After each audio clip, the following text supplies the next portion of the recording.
Hello everybody and a very warm welcome to Supporting Learners. I hope all of you are doing really well. So this is the part 8 of the chapter Principles of Inheritance and Variation, and the topic that we are going to cover today is codominance and multiple alleles. So before starting the video, I would request you to subscribe to the channel and also hit the bell icon to receive a notification for every new video. So start करते हैं आज के video को. अभी तक हम बात कर चुके हैं कि मेंडल के अकॉर्डिंग एक जीन के दो एलील्स होते हैं और एक एलील डोमिनेंट होता है और दूसरा एलील रिसेसिव होता है, और F1 जो प्रोजेनी है वो दोनों में से किसी एक पेरेंट को रिजेंबल करती है. ये simple clear cut dominant recessive ये बात करी थी मेंडल ने, राइट. बट एक्चुअल में अगर हम देखें तो चीजें इतनी सिंपल नहीं होती हैं, क्योंकि मेंडल के बाद जो साइंटिस्ट आए उन्होंने दूसरे प्लांट्स पर काम करा, उन्होंने और एग्जाम्पल्स को स्टडी करा, तो उन्होंने देखा कि कुछ इनहेरिटेंसेस ऐसी होती हैं जो कि डेविएशन शो करती हैं मेंडल के लॉ से. डेविएशन का मतलब कि वो मेंडल के लॉ को फॉलो नहीं करते हैं, राइट. ऐसे पैटर्न ऑफ इनहेरिटेंस जो है उसका एक एग्जाम्पल है इनकम्प्लीट डोमिनेंस और दूसरा एग्जाम्पल है कोडोमिनेंस. सो इनकम्प्लीट डोमिनेंस और कोडोमिनेंस ये दोनों ही मेंडल के लॉज को फॉलो नहीं करते हैं. इसका मतलब ये नहीं है कि मेंडल ने जो लॉज दिए थे वो गलत थे, ऐसा नहीं है. मेंडल ने पी प्लांट पर काम करा था और उन्होंने जो लॉज ऑफ इनहेरिटेंस दिए थे वो बिल्कुल अपनी जगह ठीक थे. But again as I said कि आगे आने वाले जो साइंटिस्ट ने काम किया उन्होंने उनकी कुछ अपनी ऑब्जर्वेशंस भी थी, राइट.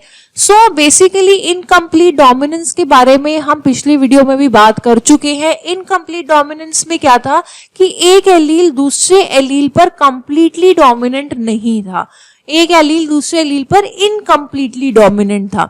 इसीलिए हमें जो F1 प्रोजेनी का फिनोटाइप जो देखने को मिला था that was an intermediate phenotype. इसका मैंने आपको एग्जांपल भी बताया था, डॉग फ्लावर या स्नैपड्रैगन, जिसमें कि रेड फ्लावर्स को जब व्हाइट फ्लावर्स के साथ क्रॉस किया गया था तो इंटरमीडिएट रेड और व्हाइट का जो इंटरमीडिएट है पिंक फ्लावर्स देखने को मिले थे हमें F1 जेनरेशन में. आज जो हम बात करने वाले हैं वो हम बात करने वाले हैं कोडोमिनेंस की. सो कोडोमिनेंस के केस में क्या होता है कि F1 जेनरेशन जो है वो दोनों पेरेंट्स को रिजेंबल करती है, राइट. क्यों? क्योंकि दोनों पेरेंट्स के एलील अपने आप को इक्वली एक्सप्रेस करते हैं. यहां पर ऐसा नहीं होता कि एक एलील डोमिनेंट है और दूसरा एलील रिसेसिव है, नहीं, यहां पर दोनों एलील्स इक्वली डोमिनेंट है, इसीलिए अपने आप को इक्वली एक्सप्रेस करते हैं F1 जेनरेशन में. और इसका एक बहुत ही अच्छा एग्जाम्पल है, बहुत इंपॉर्टेंट एग्जाम्पल है ABO ब्लड ग्रुपिंग. अब ब्लड ग्रुपिंग के बारे में आप 11th क्लास में पढ़कर आए हो, और जब हम ABO ब्लड ग्रुपिंग के बारे में बात करते हैं तो हम किन सेल्स के बारे में बात करते हैं? We talk about the red blood cells. Red blood cells ही एक्चुअल में डिटरमाइन करते हैं ABO ब्लड ग्रुपिंग को, राइट, ह्यूमन बींग्स में. सो अगर हम ABO ब्लड ग्रुपिंग के बारे में और बात करें तो हमारे पास ह्यूमन बींग्स में mainly 4 different types of blood groups और 4 different types of blood are there. So blood groups के 4 मेन टाइप्स हैं, A, B, AB and O. Okay, so these are the 4 types of blood groups. अब ABO blood ग्रुपिंग का basis क्या है? Basically जो आपका ब्लड ग्रुप है that is antigen present on the surface of RBC. इसका मतलब क्या हुआ? देखो, ये RBC है, RBC की मेम्ब्रेन पर जो है एक मॉलिक्यूल प्रेजेंट होता है which is called the antigen. Antigen एक प्रोटीन हो सकता है या फिर एक शुगर भी हो सकती है, बट ABO ब्लड ग्रुपिंग के बारे में अगर बात करें तो एंटीजन जो है that is a type of a sugar. So this is the RBC, and on the surface of the RBC, on the plasma membrane of the RBC, एक मॉलिक्यूल है जिसे हम एंटीजन कहते हैं. अब अगर एंटीजन A प्रेजेंट है, right, antigen के भी टाइप्स हैं A और B, राइट. सो अगर एंटीजन A प्रेजेंट है RBC की मेम्ब्रेन पर तो ब्लड ग्रुप क्या होगा? A. अगर किसी पर्सन के आरबीसी के सरफेस पर एंटीजन बी प्रेजेंट है तो उस पर्सन का ब्लड ग्रुप होगा बी। और अगर दोनों एंटीजन प्रेजेंट है, both antigen A as well as antigen B, both are present, then that person will have the blood group A B. Okay, और फोर्थ केस, अगर कोई भी एंटीजन प्रेजेंट नहीं है, नीदर ए नॉर बी, तो उस person का blood group क्या हो जाएगा, blood group O. Okay, so basically जो आपका ब्लड ग्रुप है that depends on the presence और absence of the surface antigen. इन्हें हम, इन एंटीजन्स को हम सरफेस एंटीजन कहते हैं क्योंकि आरबीसी की मेम्ब्रेन यानी कि उसके सरफेस पर प्रेजेंट होते हैं, इसीलिए ये सरफेस एंटीजन्स हैं, राइट। सो अगर एंटीजन ए है तो ब्लड ग्रुप ए होगा, अगर एंटीजन बी प्रेजेंट है आरबीसी के मेम्ब्रेन पर, आरबीसी की सरफेस पर, तो बी होगा, दोनों हैं तो ए बी होगा, और कोई भी एंटीजन नहीं है अगर आरबीसी की सरफेस पर तो ब्लड ग्रुप ओ होगा। नाउ अगर हम blood group ABO blood groups के जेनेटिक्स के बारे में बात करें तो जो जीन एबीओ ब्लड ग्रुप्स को कंट्रोल करती है that is gene I, very very important. अब जैसे कि मैंने बताया कि जो प्लाज्मा मेम्ब्रेन है आरबीसीज की, that has sugar polymers that protrude from the surface and the kind of sugar is controlled by gene I. So हमने एंटीजन्स की बात करी, एंटीजन्स कुछ नहीं है, एंटीजन शुगर पॉलीमर है जो कि आरबीसी के सरफेस से प्रोट्रूड कर रहे हैं, जैसे कि हमने यहां पर देखा। सो ये जो है, these are nothing but antigens or sugars that protrude from the surface of RBC। अब कौन सा एंटीजन बनेगा, एंटीजन ए बनेगा या एंटीजन बी बनेगा, ये कंट्रोल करती है जीन आई। अब जीन आई जो है उसके 3 एलील्स होते हैं, I A, I B and small I, very very important, ठीक है। So I A, I B and small I are the 3 alleles of the gene I, ठीक है। 3 एलील्स ही पॉपुलेशन, ह्यूमन पॉपुलेशन में, इतनी बड़ी ह्यूमन पॉपुलेशन है उसमें आपको 3 एलील्स ही देखने को मिलेंगे कुल मिला के, आई A, I B and small आई। अब आई ए और आई बी जो है वो एक slightly different form of sugar produce करते हैं। आई ए जो शुगर प्रोड्यूस करता है वो थोड़ी सी ही डिफरेंट होती है आई बी के प्रोड्यूस होने वाली शुगर से। और जो स्मॉल आई है वो तो रिसेसिव है, आपको पता है रिसेसिव एलील्स को हमेशा स्मॉल लेटर से रिप्रेजेंट करते हैं। आई जो स्मॉल आई है वो कोई भी शुगर प्रोड्यूस नहीं करता, ठीक है। तो अगर हम बात करें ह्यूमंस की तो हमें पता है ह्यूमंस डिप्लॉयड ऑर्गेनिज्म है, तो ह्यूमन पॉपुलेशन में 3 एलील्स हैं, बट पूरी ह्यूमन पॉपुलेशन में 3 एलील्स हैं, बट अगर हम एक ह्यूमन बीइंग की बात करें तो एक ह्यूमन बीइंग जो है वो डिप्लॉयड ऑर्गेनिज्म है, उसके पास 2 ही एलील्स होंगे, इन तीनों में से कोई 2 एलील्स होंगे, क्योंकि एक एलील फादर से आएगा और दूसरा एलील मदर से आएगा। So because human beings are diploid organisms, each person possess any 2 of the 3I gene alleles, ठीक है। 3 में से 2 ही प्रेजेंट होंगे एक इंसान में। अब अगर हम बात करें इन एलील्स की आगे, तो आपको पता होना चाहिए कि आई ए और आई बी ये कंप्लीटली डोमिनेंट है over small I. So I A allele is completely dominant over small I. IB is also completely dominant over small I.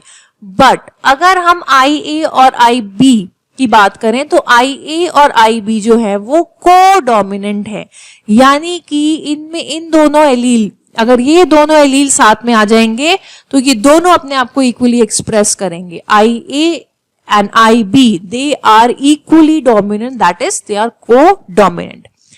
सो अब अगर हम आ जाए हमारे एक्चुअल जेनेटिक्स पार्ट पे, तो जैसे कि मैंने आपको बताया कि ह्यूमन बींग्स में एक एलील आता है फादर से और दूसरा एलील आता है मदर से, ठीक है, और वो बनाता है जीनोटाइप ऑफस्प्रिंग का, ठीक है। सो पहले केस में अगर हम देखें, एक पेरेंट 1 से जो एलील आ रहा है दैट इज IA, दूसरे पेरेंट से जो एलील आ रहा है that is also IA। So IA हो गया इसका जीनोटाइप, इसको हम इस तरीके से लिखेंगे, ठीक है।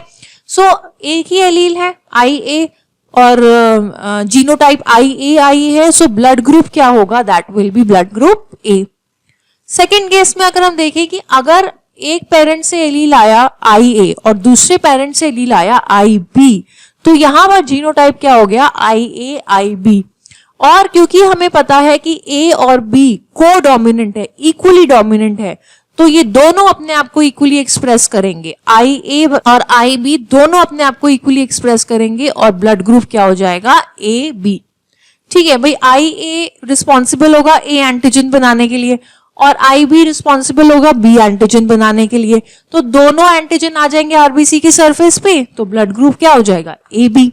ठीक है, अब थर्ड केस अगर हम देखें तो पेरेंट 1 से एलील आ रहा है IA और दूसरे पेरेंट से जो एलील आ रहा है वो है स्मॉल I, तो आपको पता है that IA is dominant, completely dominant over small I। IA dominant allele है और स्मॉल I जो है वो रिसेसिव एलील है, तो जीनोटाइप IA स्मॉल I हो गया, and in this case IA allele will completely express itself, so the blood group will be A। क्योंकि भाई IA ने तो अपना एंटीजन बना लिया A एंटीजन, और IA is not responsible for production of any sugar, so the blood group will be A। Next case है, अगर पेरेंट 1 से एलील आ रहा है IB और यहाँ पे आ रहा है IA, सो दिस अगेन ये भी सेम केस है, genotype will be IA IB and blood group will be AB।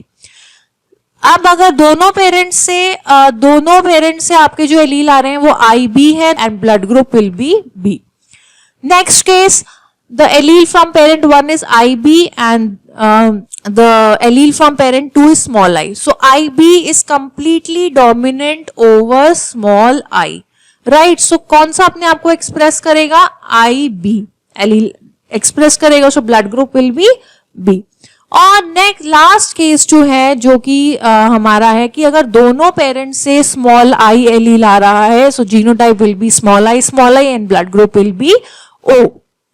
ठीक है, सो यहां पर हमने मेन जो चीज याद रखनी है वो ये है कि अगर एक पेरेंट से एलील आता है IA और दूसरे पेरेंट से आता है IB, तो IA एलील और IB एलील को डोमिनेंट है, वो दोनों अपने आप को इक्वली एक्सप्रेस करेंगे, and in that case the blood group will be AB, and this is the example of को डोमिनेंस, राइट। सो नेक्स्ट अब हम बात करेंगे कि ब्लड ग्रुप के केस में कितने जीनोटाइप और फिनोटाइप पॉसिबल है। सो यहाँ पर अगर हम देखें तो A ब्लड ग्रुप जो है उसके पॉसिबल जीनोटाइप्स क्या होंगे। A ब्लड ग्रुप कब होगा एक पर्सन का, जब उसका जीनोटाइप होगा IA या फिर IA small I। Similarly B blood group कब होगा, जब जीनोटाइप क्या होगा IB या फिर IBI। इन दोनों के केसेस में B ब्लड ग्रुप होगा। और O ब्लड ग्रुप कब पॉसिबल है, एक ही केस में पॉसिबल है जब दोनों एलील्स जो हैं वो हैं स्मॉल I, दोनों एलील्स रिसेसिव हैं। और AB ब्लड ग्रुप कब होगा, when both the alleles will be present, IB। तो यहां पर कितने जीनोटाइप्स हो गए, 1 2 3 4 5 and 6. So total 6 genotypes are possible. 6 combinations possible है in case of ABO blood grouping. And how many phenotypes are possible? Phenotype कुछ नहीं है. Phenotype is nothing but the blood group. So blood group हमें पता है 4 ही है, AB and O. So 4 different types of phenotypes are possible. So ये question आपको पूछा जाता है कि ब्लड ग्रुपिंग के केस में कितने डिफरेंट टाइप के जीनोटाइप्स हैं, 6, और कितने डिफरेंट टाइप के फिनोटाइप्स हैं, 4। Okay, now coming to multiple alleles. अब ये जो आपका एग्जाम्पल है ब्लड ग्रुपिंग का, ये बहुत ही अच्छा एग्जाम्पल है मल्टीपल एलील्स का। मल्टीपल का मतलब 2 से ज्यादा। तो हमने यहाँ पर देखा कि there are more than 2 alleles governing the same character. भाई एबीओ ब्लड ग्रुपिंग के केस में हमारे पास 3 एलील्स हैं, IA, IB और स्मॉल I। ये 3 डिफरेंट टाइप के एलील्स पॉपुलेशन में एग्जिस्ट करते हैं। बट अगर हम एक ह्यूमन बीइंग की बात करें, एक इंडिविजुअल की बात करें, तो एक इंडिविजुअल के पास सिर्फ 2 ही एलील्स हो सकते हैं, जो कि एक एलील आता है फादर से और एक एलील आता है मदर से। सो पूरी ह्यूमन पॉपुलेशन में 3 एलील्स हैं, मल्टीपल एलील्स हैं, है ना, 3 डिफरेंट एलील्स हैं। बट एक इंडिविजुअल में, एक ह्यूमन बीइंग में अगर हम बात करें, तो एक ह्यूमन बीइंग में ब्लड ग्रुप के लिए इन तीनों में से 2 ही एलील्स प्रेजेंट हो सकते हैं, जो कि अभी मैंने आपको इस टेबल से समझाया। So this was all about codominance and multiple alleles. I hope you were able to understand this topic, and I will see you in the next video. Till then, like and share if you were able to understand, and please subscribe to Supporting Learners. Don't forget to hit the bell icon to receive a notification for every new video.